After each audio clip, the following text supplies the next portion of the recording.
Os primeiros meses de 2025 no Brasil serão marcados pelos preparativos para a cúpula do BRICS. Organizados desde 2009, esses encontros reúnem os líderes políticos de países das maiores economias emergentes. Seu objetivo central é construir uma ordem multipolar mais representativa e reformar as instituições financeiras e de governança global, como as Nações Unidas, o FMI e o Banco Mundial. Se todos vierem, desembarcarão no Brasil os chefes de Estado e de governo de 23 países. 10 são membros plenos: Brasil, Rússia, Índia, China e África do Sul. E os novos membros: Irã, Egito, Etiópia, Emirados Árabes Unidos e Arábia Saudita. Em 2025, devem ser confirmados até 13 novos países, convidados para uma categoria de associação diferente, a dos parceiros. Para o Brasil, a expansão foi um processo indesejado. Por um lado, o Lula e o Celso Amorim eram mais favoráveis a essa expansão. E existia um setor no Itamaraty e outros formadores de opinião, analistas, etc., que viam com reservas, porque acreditavam que uma ampliação do BRICS, de uma forma um tanto quanto desordenada, pudesse retirar o poder de barganha, o protagonismo do Brasil no agrupamento. E o BRICS sempre se autodefiniu como um agrupamento aberto para a diversidade e sempre se contrapôs a outros agrupamentos ou órgãos que se caracterizam como um clube seleto de grandes potências. Então, como que o Brasil iria justamente frear uma ampliação dos BRICS que estava colocada nos mesmos termos? Uma ampliação do BRICS era vista como podendo obstaculizar esse consenso.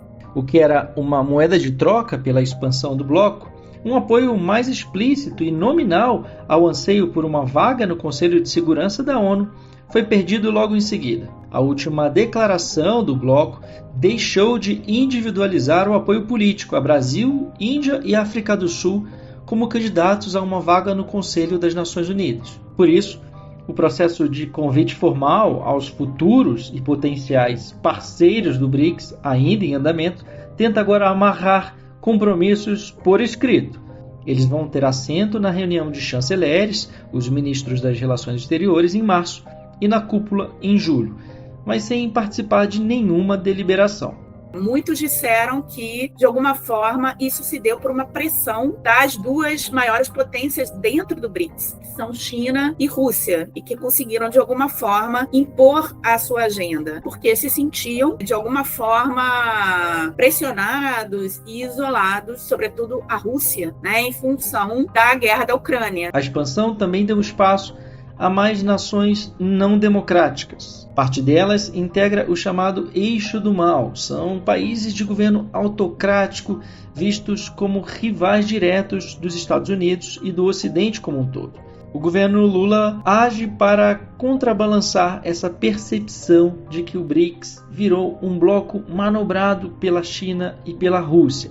Os Estados Unidos, especialmente, e algumas potências europeias, olham para essa expansão dos BRICS e olham para os países, sobretudo, que estão entrando para o bloco, como uma força internacional antagonista aos interesses estratégicos dos países ocidentais. Isso é inescapável. A proposta do Palácio do Planalto é realizar, durante o BRICS, uma reunião paralela com a Índia e a África do Sul, também países democráticos e que possuem relações mais amigáveis com os Estados Unidos. Seria uma nova edição do antigo grupo IBAS. Existe uma disputa de poder ali no BRICS, existe uma simetria de poder e acaba que, de fato, as visões da Rússia e da China acabam, de alguma forma, dando tom ao agrupamento. Nós vamos delinear 5 prioridades do governo brasileiro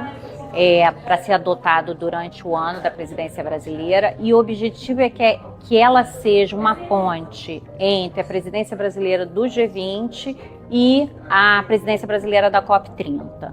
Então, vocês verão que durante a presidência, alguns temas que já foram tratados no G20 ou que serão tratados na COP30 estarão presentes. Entre eles, reforma da governança global, governança da inteligência artificial, mudança do clima, desenvolvimento institucional do BRICS e cooperação Sul-Sul com foco em saúde. As reuniões ministeriais e diplomáticas do BRICS ocorrerão em Brasília. Já a cúpula de líderes será provavelmente no Rio de Janeiro em julho. Um primeiro orçamento enviado pelo governo ao Congresso previa gastos de 324 milhões de reais. O principal elemento novo no cenário é como o BRICS vai lidar com um ator externo incontornável, o retorno de Donald Trump ao poder nos Estados Unidos. O BRICS pode mandar mensagens claras a ele e à sua agenda isolacionista e negacionista. Os sinais recebidos até agora são vistos como negativos por conselheiros diretos do presidente Lula. Entre os observadores de dentro do governo e da academia, existe a impressão de que Trump poderá ter dificuldades em cumprir algumas bravatas, como o tarifaço de 100% sobre exportações de países que ousem destronar o dólar. O grau de importância dos BRICS vai ter para os Estados Unidos, seja ofensivamente ou defensivamente, isto é, seja para ver o BRICS como ameaça ou o BRICS como não ameaça, vai depender muito de como ela vai dimensionar a sua relação bilateral com os Estados, com a Rússia e com a China. Se a relação com a China for padronizada somente dentro do bojo da disputa econômica e comercial e for padronizada somente nesse domínio, aplicação de barreira tarifária, etc., aí eu acho que o Trump não tenderá, tudo no campo ainda da hipótese, ele vai ver a China como ameaça, mas não os BRICS necessariamente como uma grande ameaça comercial, porque o comércio entre a BRICS ele é muito baixo. Se Putin e Trump conseguirem repetir essa dinâmica do passado, aprimorá-la, e ela servir ao propósito dar um fim à guerra da Ucrânia, isso significa que a tendência do Trump é de não olhar para o BRICS também como uma grande ameaça, porque ele estará vendo a Rússia de seu, digamos, parceiro Putin ali presente. O projeto de moeda comum para o comércio, embora continue na pauta e tenha como entusiastas a própria China e os cada vez mais sancionados Rússia, Irã e um potencial parceiro como Cuba, não interessa talvez a maioria, o Brasil incluído. É um objetivo de muito longo prazo. Está fora da agenda do BRICS no Brasil qualquer possibilidade de avanço concreto agora. БРИКС созрел до формирования самостоятельного инструментария, который не зависел бы от Запада, имеется в виду и платежные, расчетные, клиринговые, инвестиционные, биржевые и другие механизмы. Эта работа запущена, о ней сегодня упоминалось. Никто не хочет закрывать институты, которые действуют в послевоенном устройстве мира, и Бреттон-Вудский институт, и Всемирную торговую организацию, но учитывая большие проблемы, связанные с тем, что Запад, контролирующий эти институты, злоупотребляет своими позициями, параллельно создание инструментария, о котором я сказал, имеет прямой смысл.